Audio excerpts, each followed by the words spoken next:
Greetings all, and welcome to Luca's Brews. In today's video, we're going to have a build of a vintage 1/72nd scale Panther from ESCI. After giving all the parts a wash in some warm soapy water to remove any oil or residue from the plastic, I began to cut out and assemble the hull. I used a pair of side cutters to remove the parts, and after I'd removed them, gave them a bit of a clean up using a nail file and some sandpaper to sand away any of the excess sprue and also any of the flash.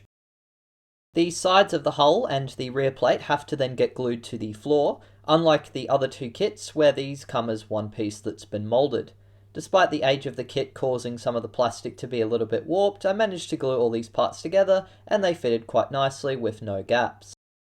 Another feature that seems to be unique to this old Panther is the suspension arms come pre-moulded into the sides of the hull. This comes at the expense of the running gears detail, but does make assembly a lot quicker. I then cut out the upper hull and used a scribing tool to carefully scribe away the edges of the roof so that I could open it up. I plan to at a later stage add a resin 3D printed interior when I finally get around to designing a set for the Panther. However, the kit did not take very kindly to my modifications at all. It seems that the plastic was so brittle that the upper side hulls actually broke apart in several places, so I had to sort of just snap them away from the engine deck, and then after gluing the front of the upper hull into place, I then had to try and glue it in between the rear and the front plates. I did manage to wiggle them into place and glue them together, and a bit of putty would hide the seams where the parts had split. However, we come to another problem with this kit, which is that there's actually no plate in between the sides and the lower hull. Ordinarily, the tracks would hide it from the outside of the tank, however, if you were looking inside, you would still be able to see outside through the gap. So I ended up cutting out some polystyrene sheets and then using a bit of the Revell Contactor Professional glue I normally use for plastic to glue it into place and hide the gap. It was a little bit fiddly, but it managed to work in the end, although you don't really have to do it if you're not planning on having any of the inside of the tank visible. I turned my attention then to the turret, which comes with three main pieces: the base of the turret with the ring, the walls and the roof, and also a separate part for the rear backplate. So that I could do my turret interior details later, I decided to cut away the sides from the roof of the turret and then glue them along with the rear plate to the base of the turret and have the roof separate so it can come off. I found that it was easy enough to cut the parts, however the rear plate seemed to be a little bit weirdly shaped, and when I glued all the sides together, the roof didn't fit very nicely to the top of them. I'm not too sure if this is because I've obviously cut the sides off and changed the shape, or if it's just because the rear of the turret is a really weird shaped part. I glued some excess pieces of sprue into the sides of the hull so that I could have something to prop up the roof, and then I assembled the front gun and mantlet. The cannon comes in two pieces, which means that you do actually get a hole for the cannon barrel, although there is a bit of a nasty seam line after you glue the parts together. I used a small needle to drill out the hole for the machine gun and the gunner's sight, before carefully gluing the mantlet to the elevation mechanism and taking care not to glue it to the part that attaches to the turret. I then glued the mantlet and its small elevation system into place, and while it was drying I cut down the extra pieces of sprue in the hull and test fitted the roof and was quite happy with how they fitted. I then glued the commander's cupola to the roof of the turret and glued the cannon to the mantlet. I used the nail file to sand down the seam line on the cannon barrel, and then I started to glue some of the smaller accessories that I wanted to paint on the sides of the hull, such as the exhausts, the storage bins, and some of the brackets for holding the spare track. For this Panther, I decided to experiment with creating some Zimmerit. To do so, I used some of Vallejo's water-based putty, and starting with the hull of the tank, applied it using a cocktail stick to create a nice thin layer over all of the areas where I wanted to apply the Zimmerit. I tried to keep the putty relatively thin and sometimes used a little bit of water to help thin it down even more and then push it into some of the smaller gaps. Once I'd completed covering the hull and the putty had dried a little bit so that it wasn't so soft, I then used a 3D printed Zimmerit stamp that I created with my 3D printer and the program Blender and pushed it into the putty to create the impressions of the Zimmerit. This was probably the hardest part to do, and as you can see I had to do a few layers of putty to make it a little bit thicker and then press the stamp in to get the impression. I found that the waffle pattern that I created was the most easy to apply out of all the Zimmerit patterns that I'd created, although you had to get the putty just right so it wasn't too wet that it wouldn't hold its shape, but not too hard that it wouldn't get an impression when you pressed it in. After I'd completed the patterning on the hull, I repeated the process of applying the putty with a cocktail stick on the turret, making sure to also fill in the gap between the roof and the sides, and then I repeated the process of stamping the Zimmerit on the sides of the hull. The mantlet was a little bit too tricky to stamp due to its very curved nature, so instead I scratched a pattern in, doing some horizontal stripes, followed by some vertical ones. Once I'd finally applied all of the Zimmerit pattern and the putty had fully dried, I then used a knife to cut away some of the Zimmerits to create a bit of a chipped and weathered effect to the coat. I focused on the sides of the hull and areas where there were sharp edges, and then did some general ones on some of the larger surfaces. In the end, I was quite pleased with the result that I got, especially in 70-second scale where it was nice and subtle. Over the top of the Zimmerit, I glued into place the brackets for holding the tools, and then I glued some of the last of the details to the roof of the turret and the hull before it was time for some painting. When it came to picking a scheme for the tank, unfortunately neither the instructions nor the questionable artwork on the back of the box were of much use. However, on the decal sheets there was included the numbers 432 in white. I did a little bit of research and found that this was in fact a real Panther tank which took part in the Battle of France in 1944. Unlike the previous Panther tanks I've done, this camouflage pattern, which would have probably been applied in the field, was a lot more sharper and jagged. So I decided to take the pictures I could find of this tank as a rough guide and then build on it doing a pattern based on that kind of style. The first step, however, since this tank was from 1944, would be to give it the factory coat of Dunkelgelb. As with the last two Panther tanks I've done, I chose to use the Vallejo German Armoured Acrylic Colours set to paint this tank. I start off with 3 coats of Vallejo 70976 buff on the hull, turret, and also all of the wheels for the running gear. I apply the paint quite quickly using a brush with a little bit of water to help thin the paint down occasionally so that it will get into some of the finer detailed areas. The trick really with the acrylic paints is to make sure you build them up in several thin coats rather than doing one thick one to reduce the chance of brush strokes and also make sure more of the surface detail of the model is visible. I really liked the Vallejo model color range for painting by hand because these water-based acrylics are much finer in terms of their pigment when compared to the Tamiya paints, and so you get a much nicer result when you brush paint with less strokes and also more detail showing through. These paints also out of the bottle don't really require much thinning, although as I've mentioned you can use a little bit of water to do so. After the third coat has dried, I then begin to apply the camouflage pattern, first of all using refractive green. Since the camouflage pattern on 432 was a lot more sharp and jagged, unlike the previous Panther tanks that I've painted, instead of painting the camouflage pattern in a lot more of a softer style, I would do the outline for some of the larger shapes and then gradually fill them in, and for some of the smaller lines I'd do a single line with the brush and then gradually do several more to build up the size of the shapes. I did my best to keep the brush lines as straight as possible to help create the sharp and jagged edges, although I'm sure even with the real tank the result was not perfect since it would have been done in the field.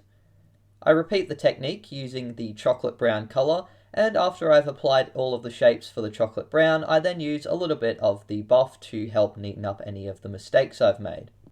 Once the buff touch-ups had dried, I then did a second coat of both the refractive green and also the chocolate brown. I was satisfied with the finish that I got after the 2 coats of the darker colours, so I set the tank aside to dry and painted the rubber trim on the road wheels, which was obviously a lot of fun. Fortunately, there's a bit of raised detail on the edges of the rims, so it was relatively easy to paint it, and if I made any mistakes, quickly rub it off with my finger, and later on I'd do a few touch-ups with the buff just where I'd made any larger mistake.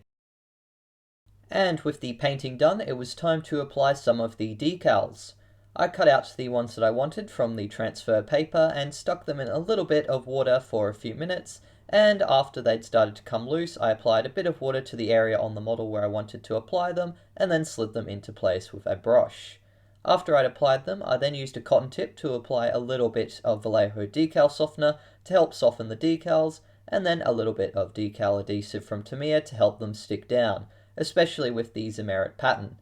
Despite the age of this kit, the decals held up incredibly well. They were all very nice and white, and I didn't have any issues with them tearing, and as you'll see, they conformed very nicely even with the Zimmerit pattern. The decals were left overnight to dry, and then I started to dab some XF16 flat aluminium onto the areas where I wanted to create some metal chipping. This was mainly the muzzle breech, the roof of the tank, and some of the access hatches, and also on the corners and edges where I'd scratched off the excess Zimmerit. I avoided getting it on the Zimmerit, however, as this coating would protect the metal layer underneath.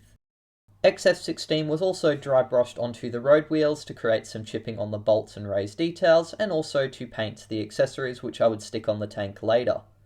I neatened up some of the road wheels again with some Vallejo flat black, and also painted flat black onto the hull and the turret machine gun.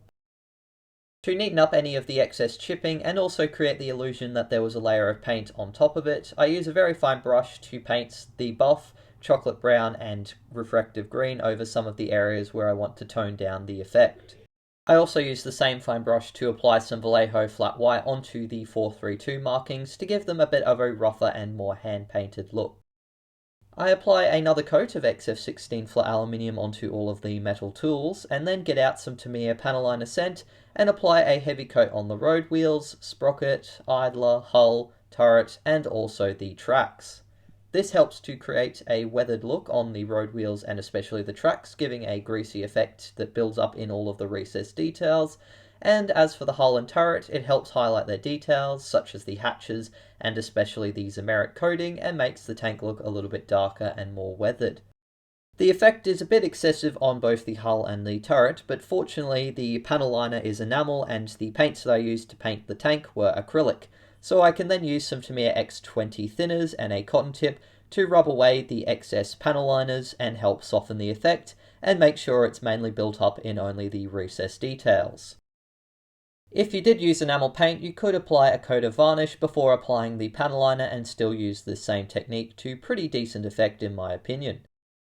I used some Vallejo flat earth to paint the wooden parts of all of the tools and weaponry for the tank, and once the thinners had dried, I got out some Vallejo mud and grass weathering effects, and using an old brush, dabbed a very heavy coat onto the lower hull to create a build-up of dirt and grime. I like to leave the wheels of the tank off so that I can apply this coat of weathering, which is quite common in tanks since obviously it's very hard to clean behind the road wheels. And speaking of road wheels, it was time to apply a little bit of German engineering. All of the road wheels are individual, much like they were in the Vespid Panther. However, unlike that tank, this one only has 12 road wheels each side. Yes, only 12, as opposed to the Vespid 16. This is because the middle row of road wheels has no detail on the inside and is moulded as one piece, rather than being two separate pieces you glue together. Fortunately, assembly was relatively easy, and the instructions were pretty clear on what to do, and after I'd assembled one side, I used a little bit of video editing magic to very quickly assemble the other side. Unfortunately, the tracks in this kit are of the typical rubber band style, but fortunately because they're so large on the Panther, they were pretty easy to work with, and I was able to attach them very nicely with two staples.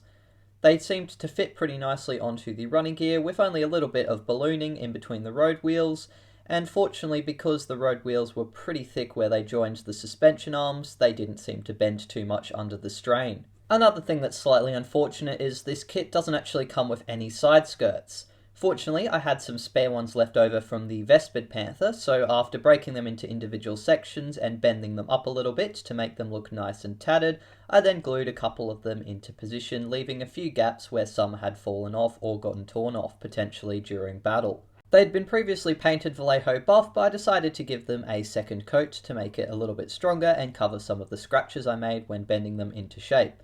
I also used the Vallejo buff to paint some of the handles for the tools, and while letting the buff on the side skirts dry, I painted some more of the accessories RLM grey from Tamiya, and also used the Vallejo wood grain effects on the wooden parts. For the side skirts, I basically repeated the technique I did to do the hull and the turret. I painted the camouflage pattern over the top of the buff using refractive green and chocolate brown with two coats, then I applied some XF16 flat aluminium metal chipping, toned down the effects by dabbing a bit more of the refractive green, buff and chocolate brown to neaten up the mistakes, and then at this stage got out some Tamiya panel liner scent and gave the side skirts and the tools a good coat, and then removed the excess with X20 enamel thinners. The last step before adding on the tools and accessories was to use some of the Tamiya weathering powders set A and B to drag a little bit of the lighter sand colours that had been watered down on the sides of the tank, then using a damp cotton tip to rub the excess away to create the effect of dirt on the top of the tank. I also dabbed some areas on the road wheels and on the roof to create a build-up of dirt, and used a little bit of rust on the exhausts and some of the black soot for the cannon's gun smoke. And after I've applied the Tamiya weathering powders, I then glue on the accessories to the sides of the hull, and also glue the machine gun for both the bow gunner and the commander into place. Speaking of commander, I probably should have mentioned that a figure is included in this kit, although I decided to not put him in this tank and instead save him for another project. And once I'd glued all the accessories on and put the turret and roofs back into place, the Scale Panther Ausf A was finally completed. So, I have finally completed the third Panther after what has been several months of assembly and then putting it off and then finally doing the video, but here it is, the third and final Panther. And I have to say I'm really happy with the ESCI kit, although it's definitely showing its age with things like the rubber band tracks and a lot of the details being either simplified or out of scale. For the most part, it builds really well, the details are pretty decent, and I honestly had a lot of fun building it. The only issues I had with fit were mainly because of my modifying so that I can put an interior in it at a later date, but otherwise it was pretty solid. Eagle-eyed viewers might also notice that I had to replace the Commander's cupola's hatch because I accidentally lost the original, which definitely had better detail, but it still works alright. Although it definitely has its shortcomings, for me the main ones being the rubber band tracks and also the lack of side skirts, it's still a pretty decent kit, and if you can get the chance to get one for a reasonable price, I definitely recommend grabbing it and having a build of it. According to Scale Mates, this kit has been reissued several times since its original 1974 tooling, with the most recent one being Italeri in 2004, although they seem to mention that in 2024 we're expecting a rebox of this old kit. And with all three Panthers built, I can definitely say that the Vespid was probably my favourite, since it had most of the options and the details on it were really nice, even though assembling it definitely took the longest because of how many fiddly small parts there were, and the photo etch was a bit of a pain because I don't have an awful lot of experience with it just yet. The Zvezda kit was definitely the easiest to build, although the fact that the tracks were at a bit of an awkward angle after building them was a bit of a pain. For the most part, I'm really happy with it. And I'd say the Scale Panther seems to strike a bit of a balance between all three of the kits in terms of being pretty easy to build and having decent enough details to pass for a reasonable Panther. So I hope you've enjoyed this look at these three Panther tanks. I will probably be doing some more in the future because I am a bit of a fan of German tanks. But thanks a lot for having a watch of this one. I do hope you enjoyed it. If you did, please be sure to leave a like and also subscribe to my channel. Big shout out, as always, to my wonderful patrons for helping me fund my model kits, and also a shout out to Tectonic Hobbies, the local store on the Sunshine Coast for all your hobby needs, where I happen to work, and also where I got all of the supplies I used to build and paint this model kit. Thanks again, and until the next video, model on!